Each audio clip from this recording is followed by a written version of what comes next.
दर्शक हो, नमस्कार. वेधकमध्ये स्वागत आहे. मी प्रशांत आराध्य. एक ताजी राजकीय घडामोड अशी आहे, माढा विधानसभा मतदारसंघामध्ये राष्ट्रवादी काँग्रेस, शरदचंद्र पवार पक्षाचे उमेदवार अभिजित पाटील यांच्या प्रचारार्थ अनेक सभा इथं होत आहेत. महाविकास आघाडीचे नेते इथे हजेरी लावत आहेत.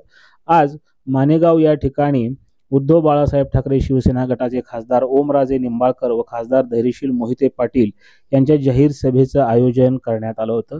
मानेगाव या ठिकाणी कार्यकर्त्यांनी तसेच ग्रामस्थांनी अभिजित पाटील व ओमराजे निंबाळकर तसेच धैर्यशील मोहिते पाटील यांचं जंगी स्वागत केलं.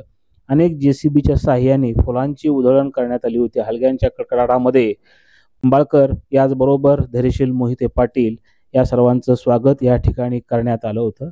गेले 8 दिवसापासून अभिजित पाटील यांनी माढा विधानसभा मतदारसंघामध्ये झंझावाती प्रचार केलेला आहे. अद्यापही अनेक सभांचं आयोजन होणार आहे.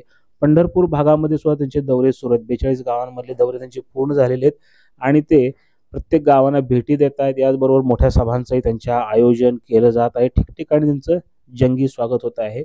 उमेदवारी मिळवण्यापासूनच अभिजित पाटील यांनी इथं आघाडी घेतलेली आहे. शरद पवारांच्या पक्षाची उमेदवारी मिळावी म्हणून अनेक जण प्रयत्नशील होते. मात्र पवार यांनी अभिजित पाटील यांच्यावर विश्वास दाखवला, त्यांच्या नावावर शिक्कामोर्तब केलं आणि त्यांना उमेदवारी दिली.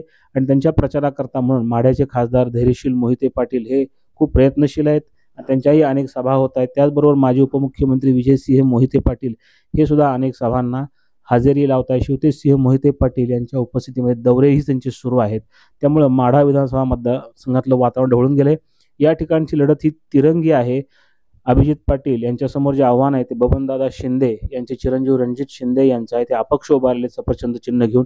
याचबरोबर महायुतीच्या उमेदवार मिनल साठे याही इथून नशीब आजमावत आहेत. ती तिरंगी लढत आहे आणि पंढरपूर भागातील जी 42 गावं आहेत ही अभिजित पाटील यांना कितपत सहकार्य करतायत हे पाहणं औत्सुक्याचं आहे, कारण हे त्यांचं होम ग्राउंड आहे. याचबरोबर विठ्ठल कारखान्याचं कार्यक्षेत्र सुद्धा याच भागामध्ये आहे.